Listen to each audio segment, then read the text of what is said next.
வணக்கம். நேற்று 86 points plus கடைசி நேரத்தில் வந்து ரேலி கொடுத்துச்சு. இன்றைக்கி -61 பாயிண்ட்ஸ். ஆக மொத்தம் வந்து ஆப்ஷன்ஸ் ப்ரைஸை வந்து டிக்ரீஸ் பண்ணுறதுல தான் இருக்குது. வோலட்டாலிட்டி வந்து ஓவரால் வோலட்டாலிட்டி வந்து உங்களுக்கு குறைஞ்சிருக்கு. இன்றைக்கி ஓவரால் வோலட்டாலிட்டி 2% கீழே விழுந்திருக்கு. 12 பாயிண்ட்ஸ் கீழே வந்துச்சு. 11.94 தான் இருக்குது இந்தியாவிக்ஸு.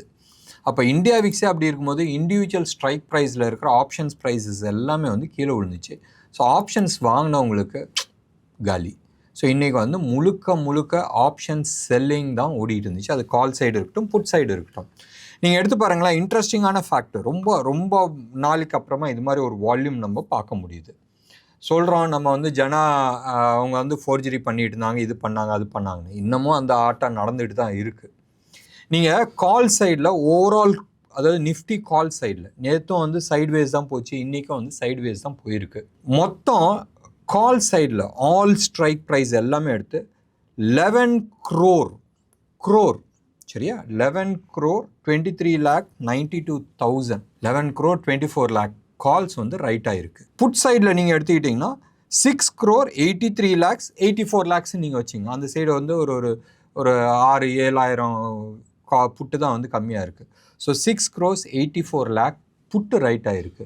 ஸோ ஆக மொத்தம் close to about 3 crore 84 lakh call extra right ஆகிருக்கு. ஸோ அப்சைடு போகிறதுக்கான பாசிபிலிட்டிஸ் ரொம்ப கம்மியாக இருக்குன்ற மாதிரி மார்க்கெட் சொல்லுது.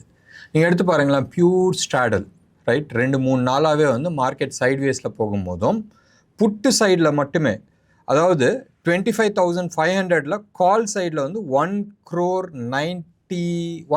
73 lakhs கால் வந்து ரைட் ஆகிருக்கு.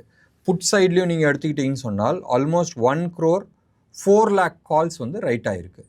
ஸோ மார்க்கெட் ஒரு டைரக்ஷன் இல்லாத இதே லெவலில் தான் மாட்டிகிட்டு இருக்குன்ற மாதிரி சொல்லுது. நாளைக்கு சப்போஸ் ஒரு 200 பாயிண்ட் அப் சைடோ இல்லை டவுன் சைடோ வந்து போகுதுன்னு வச்சுங்களேன். இன்டர்நேஷ்னல் ஜியோ பாலிட்டிக்ஸ் சினாரியோ எடுத்துக்கிட்டாலும் சரி, ட்ரம்ப் எடுத்துங்க, யூஎஸ், ரஷ்யா, சைனா, இந்த சைடு மிடில் ஈஸ்ட்டு, எங்கேயுமே வந்து உப்புச்சப்பு இல்லாத எல்லாரும் அவங்கவுங்க பிரச்சனையில் உட்காந்துக்கிட்டு இருக்காங்க.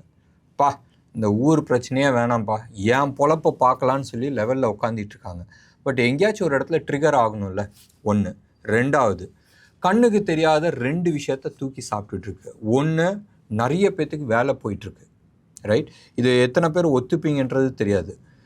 ஏற்கனவே உட்காந்துட்டு இருக்கவங்களுக்கு ஓகே, நோ இஷ்யூஸ். லாஸ்ட் 1.5 வருஷமாக நிறைய பேர்த்துக்கு வந்து சேல்ரி இன்க்ரீஸ் வரல. ஒன்று, இன்ஃப்ளேஷன்ஸ் ஜாஸ்தி போயிட்டுருக்கு, நிறைய பேர்த்துக்கு வேலை போயிடுச்சு. அப்படி இருக்கிற போது ஒரு சினாரியோ இருக்குது. ஸோ இது ஒரு சைடு இருக்குது. இன்னொன்று சைடு எடுத்துக்கிட்டுன்னு சொன்னால் இன்டர்நேஷ்னல் எக்கனாமிக்கல் சிச்சுவேஷன்ஸ் ஒவ்வொருத்த ஊர்லேயும். இப்போ ஒரு வீடுன்னு நம்ம எடுத்துக்கிட்டோம்னா அந்த வீட்டுக்குள்ளே இருக்கிற பிரச்சனை, நிறைய வீடை சேர்த்துனா அந்த ஊரோட பிரச்சனை, நிறைய ஊரை சேர்த்துனா அந்த நாட்டோட பிரச்சனை. அது மாதிரி தான் நாட்டோட பிரச்சனை ஓடிட்டுருக்கு. அது யூஎஸ் ஆகட்டும், யூரோப் ஆகட்டும், ஏஷியாலேயும் நிறைய கண்ட்ரிஸ் ஆகட்டும், எல்லா இடத்துலையுமே வந்து அந்த பிரச்சனை ஓடிட்டுருக்கு. இது ஒரு மேஜர் கன்சர்ன்ஸ். ரெண்டாவது மேஜர் கன்சர்ன் வந்து கடன். இந்த கடனை வந்து யாருக்கு எப்படி அடைக்க போகிறாங்கன்றது ஒரு பிரச்சனை ஓடிட்டுருக்கு. இந்த 2 பிரச்சனையும் தான் வந்து வெளியில் ஆக்சுவல் பிரச்சனை. இந்த பிரச்சனையை மறைக்கிறதுக்கு தான் எல்லா சைட்லேயுமே வந்து வார் போயிட்டுருக்கு ரைட். நம்ம ஊருக்கு அதை தானே அரசியல்வாதிகள்லாம் என்ன பண்ணுறாங்க, ஒரு பிரச்சனையை மறைக்கிறதுக்கோசரம் இந்த சைடை வந்து ஏதாச்சும் ஒரு கலவரத்தை மூட்டி விடுவாங்க. ஸோ அந்த கலவரத்தை மூட்டி விட்டு இந்த சைடு இந்த பிரச்சனை போயிட்டு இருக்கும்போது இந்த பிரச்சனையை பற்றி நம்ம பேச மாட்டோம். இது எல்லா ஊர்லேயும் நடக்கிற விஷயந்தான். இதுதான் இப்போதைக்கு நடந்துகிட்ருக்கு. பட் ஒரு ஸ்டேஜுக்கு அப்புறமா விரக்தின்னு வரும்ல, அந்த விரக்தி ஸ்டேஜில் தான் இப்போ உலகம் நிற்கிது. ஒன்று, இந்தியாவை பொறுத்த வரைக்கும் எல்லா சைட்லேயுமே வந்து அட்வான்டேஜ் இருக்குது. நம்மளது வந்து இன்ட்ரெஸ்ட் ரேட் ஃபர்தராக கட் டவுன் பண்ணுறதுக்கான வசதி இருக்குது. 5.5% உட்காந்துட்ருக்கோம். இன்னும் ஒரு 1.5-2% வந்து நம்மளால் குறைக்க முடியும். ஒன்று, குறைப்பாங்களா? சான்சஸ் இருக்குது. ப்ராபப்ளி இன்னும் ஒரு 1% வரைக்கும் குறைக்கிறதுக்கான வாய்ப்புகள் இருக்குது. ஒன்று. ரெண்டாவது, இன்ஃப்ளேஷன் கண்ட்ரோலில் இருக்கா? எஸ், கண்ட்ரோலில் இருக்குது. ஜியோ பாலிட்டிக்ஸ் சிச்சுவேஷன்னால் நம்மளோட பாதிப்பு வருமா? பாதிப்பு வரதுக்கான சான்சஸ் இருக்குது. அதான் பெட்ரோலை வந்து நம்ம எல்லாத்தையுமே வந்து செட்ரைட் பண்ணியாச்சு. ஸோ நம்ம வந்து ஒரே ஒரு கண்ட்ரிகிட்டேருந்து வாங்கல, நம்ம மல்டிபிள் கண்ட்ரீஸ்லேருந்து வாங்குறனால வந்து அது யூஸ்ஃபுல்லாகுது. இப்போதைக்கு இருக்கிற ஒரே ஒரு பிரச்சனை என்னன்னு சொன்னால் பூவாவில் நம்ம வந்து ஆயில் ரைட், நம்ம வந்து எடிபிள் ஆயிலில் வந்து மலேசியாவிலேருந்து வாங்குகிறோம், இந்தோனேஷியாவிலேருந்து வாங்குகிறோம், யூரோப்லேருந்து வாங்குகிறோம். இது ஒரு சைடு. பருப்பு எல்லாமே வந்து கனடா சைட்லேருந்து வருது. மற்ற சில பொருட்கள் எல்லாமே வந்து ஆஃப்ரிக்கா சைட்லேருந்து வந்துட்டுருக்கு. ஸோ இந்த ஒரு பர்டிகுலர் பிரச்சனையை வந்து நம்ம சார்ட் அவுட் பண்ண முடியும்னு சொன்னால் எஸ், மேஜர் இஷ்யூஸ் வந்து நம்மளால் சார்ட் அவுட் பண்ண முடியும். இது ஒரு சைடு போக நம்மளுக்கு வந்து மேஜராக ரைட் அட்வான்டேஜ் வந்து இப்போ நிறைய கம்பெனிஸ் எல்லாமே, அது வந்து சிப் சைடு ஆகட்டும், இல்லை செல்ஃபோன் மேனுஃபேக்சரிங் ஆகட்டும், இல்லை ஐடி எனி நம்ம வந்து எலக்ட்ரானிக்ஸ் பொருள் ஆகட்டும், இது எல்லாமே வந்து இந்தியாவுக்குள்ளே வந்து மேனுஃபேக்சரிங் நடக்க ஆரம்பிச்சிருச்சு. அதுக்கான ரிசல்ட் வந்து நம்ம பார்க்குறோம். ஐடி தான் வந்து மேஜர் ஏர்னிங்ஸ் இருந்துச்சு. இப்போ வந்து எக்ஸ்போர்ட்டும் வந்து மேஜர் ஏர்னிங்ஸ் வருது. அண்ட் ஆப்பிள் மட்டுமே வந்து எவ்வளோ $1 billion வந்து இந்தியாவில் வந்து எக்ஸ்போர்ட் பண்ணியிருக்குன்றது நீங்கள் பாருங்கள். இப்போ நிறைய பேர் வந்து சொல்லலாம், நம்ம இம்போர்ட்டும் பண்ணுறோம், அதை தான் நம்ம ஸ்க்ரூ பண்ணிவிட்டு அனுப்புகிறோம். பட் ஸ்லோவாக ஒன்றா காம்பனன்ட்ஸ் உள்ளே வந்துக்கிட்டு தான் இருக்குது. அண்ட் ப்ராபப்ளி அடுத்த ஒரு 1.5-2 வருஷத்துக்குள்ளே வந்து ஃபுல் மேனுஃபேக்சரிங் இங்கேயே நடக்கும். மேஜர் மேனுஃபேக்சரிங் இங்கேயே நடக்கும். சப்ளை செயின் ரைட், இந்த இதுக்கான எல்லா காம்பனன்ட்ஸ் எல்லாமே வந்து இந்தியாவில் மேனுஃபேக்சர் பண்ணும்போதும் India will be major supply செயினில் வந்து ஒரு மேஜர் சர்க்கிளில் இருக்கிறதுக்கு வாய்ப்புகள் இருக்குது. இது ஒரு சைடு இருக்க. இன்னொன்று சைடு வந்து கவர்மெண்ட் எல்லா செக்டார்லேயுமே வந்து கான்சன்ட்ரேஷன்ஸ் பண்ணிகிட்ருக்காங்க. கண்டெய்னர் மேனுஃபேக்சரிங் பண்ண ஆரம்பிச்சாச்சு, ஷிப் மேனுஃபேக்சரிங்ஸ் பண்ணுறோம், ஷிப்புக்கான இன்ஜின் மேனுஃபேக்சரிங்ஸ் பண்ணுறதுக்கு ஆரம்பிச்சிருக்கிறோம். இப்போ சிப்பு ரைட், இந்த சிப் மேனுஃபேக்சரிங்க்கு இதுக்கான எக்கோசிஸ்டம் பூராவே நம்ம எடுத்துகிட்டு வரோம். டிசைனிங் ஆகட்டும், இன்டிகிரேஷன் ஆகட்டும், ஃபேப் ஆகட்டும், இதை வந்து மேனுஃபேக்சரிங் இதாகட்டும், இது எல்லாமே வந்து இந்தியாவுக்குள்ளே அந்த நம்ம பண்ண ஆரம்பிச்சிருக்கிறோம். இதே மாதிரி தான் ஒவ்வொரு செக்டர்லையுமே, அது ஆட்டோமொபைல் ஸ்பேர்ஸ் ஆகட்டும், இல்லை இவி ஆகட்டும், நிறைய இடத்துல வந்து நம்ம கம்ப்ளீட் சப்ளை செயின் நம்ம மேனுஃபேக்சரிங் பண்ணுறனால அடுத்த ஒரு 2-3 வருஷம் இன்டர்நேஷ்னல் மார்க்கெட் வந்து பிரச்சனை இருந்தாலும் நம்ம இம்போர்ட் சப்ஸ்டியூட், நம்ம இம்போர்ட் பண்ணுறதை குறைச்சிட்டு எக்ஸ்போர்ட் பண்ணலாட்டினாலும் பரவாயில்ல, நான் எனக்கு நானே மேனுஃபேக்சரிங் பண்ணுறேன்னு சொன்னால் கூட இப்போதைக்கு நம்மளால் மேனேஜ் பண்ண முடியும். நம்மளோட situation is for better then everybody else across the Globe. அப்படி இருக்கும் போதும் அவங்களோட நிலைமை அடுத்த ஒரு 1.5-2 வருஷத்தில் சரியாகும் போதும் நம்ம தான் வந்து ஃபஸ்ட்டு பூம் ஆகும். ஸோ இந்த விதத்தில் நம்ம எடுத்துக்கிட்டோன்னு சொன்னால் ஈவன் இஃப் மார்க்கெட் கிராஷஸ் அடுத்த ஒரு 5-6 இயர்ஸில் வந்து நம்மளோட டேக் ஆஃப் வந்து ரொம்ப நல்லா இருக்கும். இன்றைக்கி நிஃப்டி வந்து 25,500, 600, 700 எவ்வளோ தூரம் போகும்னு தான் நம்ம கேட்டுட்ருக்கோம். 2030, 31, 32 எங்கே வரைக்கும் போகுன்றது கேட்டு பாருங்களேன். நார்மலாக எனி ஹார்ட் கோர் இன்வெஸ்டர்ஸ் யாராக இருந்தாலும் சொல்கிறது வந்து 1 லட்சம் வரைக்கும் போகணும். நான் சென்செக்ஸ் பற்றி பேசல, நிஃப்டியை பற்றி பேசுகிறேன். 32க்குள்ளே வந்து நம்ம 1 lakh பற்றி நம்ம பேசிகிட்ருக்கோம்.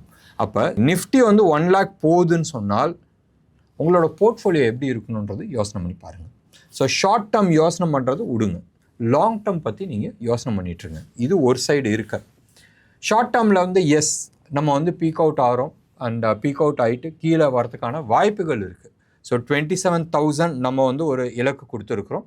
அதுக்கான அதுக்கு அடுத்த இலக்கு வந்து சம்வேர் க்ளோஸ் டு அபவுட் 29 வரைக்கும் நம்ம கொடுத்துருக்குறோம். 29 தெரியுது, 27 தொடுறதுக்கான நிறைய வாய்ப்புகள் இருக்குது. பட் 29 தொடுவாங்களான்றது தெரியல. அதுக்கு முன்னாடியே வந்து மேபி கரெக்ஷன் வரதுக்கான வாய்ப்புகள் இருக்குது. கரெக்ஷனுக்கான காரணம் என்ன, நம்ம ஊர் பிரச்சனை இருக்காதுன்னு தான் என் கட் ஃபீலிங். ப்ராபப்ளி சைனா ப்ராப்ளமா, இல்லை ஜப்பான் ப்ராப்ளமா, இல்லை யூஎஸ் ப்ராப்ளமான்றது தெரியாது. ஆனால் ஏதோ ஒரு எக்ஸ்டர்னல் ப்ராப்ளம்னால நம்மளுக்கு வரதுக்கான வாய்ப்புகள் இருக்குது. நீங்கள் இன்டர்நேஷ்னல் மார்க்கெட்டில் நீங்கள் எடுத்து பாருங்கள், டாலர் இண்டெக்ஸ் பிலோ 96 வந்துட்டு மறுபடியும் 97க்கு மேலே தான் நிற்கிது. ஸோ டாலர் இண்டெக்ஸில் கிளாரிட்டிஸ் வர மாட்டேங்குது. கிளாரிட்டிஸ் எங்கே வருது, 30-year பாண்டில் வந்து வந்திருக்கு. அது 4.85க்கு வந்துச்சு ரைட், ஆல்மோஸ்ட் 5+ போயிட்டு இந்த லெவலுக்கு வந்துருந்துச்சு. ஸோ அந்த லெவல்லே வந்து ரொம்ப நாள் நின்றுட்டு மீண்டும் நேற்று வந்து 4.96க்கு போயிடுச்சு. ஸோ இன்னொன்று ஒரு 0.040605 அப்படி தான் போக வேண்டியது இருக்குது. போச்சுன்னு சொன்னால் அபோவ் 5%க்கு மேலே போச்சுன்னு சொன்னால் இது வந்து ஃபர்தராக மேலே வந்து கிராஷ் ஆகிறதுக்கான சான்சஸ் இருக்குது. கிராஷ்னா பாண்ட் மார்க்கெட் தான், இன்டர்நேஷ்னல் 30-year பாண்ட், யூஎஸோட 30-year பாண்டு தான் வந்து உங்களுக்கு ஃபர்ஸ்ட் சைன் ஆஃப் ஸ்ட்ரெஸ்ஸு காட்டுறதுக்கான வாய்ப்புகள் இருக்குது. ஸோ இது வந்து மனசில் ஞாபகம் வச்சுங்க. கோல்டு சில்வரை பொறுத்த வரைக்கும் எந்த விதமான கிளாரிட்டிஸ் கிடையாது. இன்டர்நேஷ்னல் மார்க்கெட்டில் மோர் ஆஃப் நேற்று நேற்று இருந்த லெவலில் தான் இருக்குது. மேபி ஒரு $4, $5 அப்படி இப்படி இருக்குது. காப்பரை பொறுத்த வரைக்கும் நேற்று யூஎஸ் காப்பர் ஃபியூச்சர்ஸ் வந்து க்ளோஸ் டு அபவுட் 17% ஏறி இருந்துச்சு. ரைட். யூஎஸோட ஃபியூச்சர்ஸ் இன்டர்நேஷ்னல் இது பற்றி பேசல. இன்றைக்கி அது 1.5% கீழே வந்திருக்கு. நேச்சுரல் கேஸும் ஆல்மோஸ்ட் 3.5% வந்து கீழே வந்திருக்கு. இந்தியன் மார்க்கெட்டை பொறுத்த வரைக்கும் ருப்பியும் வந்து அதே லெவலில் தான் நிற்கிது. ஒன்றும் பெரிய மாற்றங்கள் கிடையாது. 85.60. ஸோ 86 கீழே வந்துருச்சு. 85.60 நிற்கிது. ஒன்று. ரெண்டாவது வந்து கோல்டு ப்ரைஸும் கீழே வந்திருந்தனால இந்தியன் மார்க்கெட்டில் 24 கேரட் கோல்டு வந்து 9,960 950 அந்த லெவலில் இருக்குது. சில்வரை பொறுத்த வரைக்கும் அதே இடத்துல தான் நிற்கிது. இன்டர்நேஷ்னல் ப்ரைஸ் குறைஞ்சாலும் இந்தியன் ப்ரைஸ் குறைய மாட்டேங்குது. 1,10,000 அந்த ஜோனில் வந்து நிற்கிது. 1,10,200 இது வந்து per kg of 999 quality silver. India VIX நம்ம ஏற்கனவே பேசிட்டோம். எஃப்ஐஐஸ் நேற்றும் வந்து ஒரு ரொம்ப அல்பமாக ஒரு 7 கோடி 8 கோடி தான் வாங்கியிருந்தாங்க. இன்றைக்கும் வந்து 75 crores தான் வந்து வாங்கியிருக்கிறாங்க. டிஐஐஸ் ஆல்மோஸ்ட் 1000 crores பக்கமாக வந்து வாங்கியிருக்கிறாங்க. மார்க்கெட்டில் எந்த விதமான கிளாரிட்டி இல்லாத வெயிட் பண்ணிகிட்ருக்காங்க. யார் எல்லாரும் நம்ம தலைவருக்கு தான் வெயிட் பண்ணிகிட்ருக்காங்க.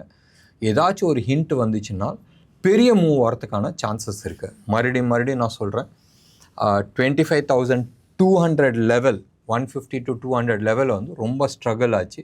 ஒரு 20-25 டேஸ் கழித்து அது பிரேக் அவுட் ஆச்சு. இப்போ 25,500 அதே மாதிரி தான் படுத்திகிட்டு இருக்கு. வெயிட் பண்ணி பார்க்கலாம் எப்போ பிரேக் அவுட் ஆகுதுன்றது. என்ன நேயர்களே, இன்றைக்கி ப்ரோக்ராம் உங்களுக்கு பிடிச்சிருந்துச்சுன்னா லைக் பண்ணுங்கள், ஷேர் பண்ணுங்கள். டெஃபினட்டாக உங்களோட கமெண்ட்டை நான் எதிர்பார்க்குறேன். நன்றி, வணக்கம்.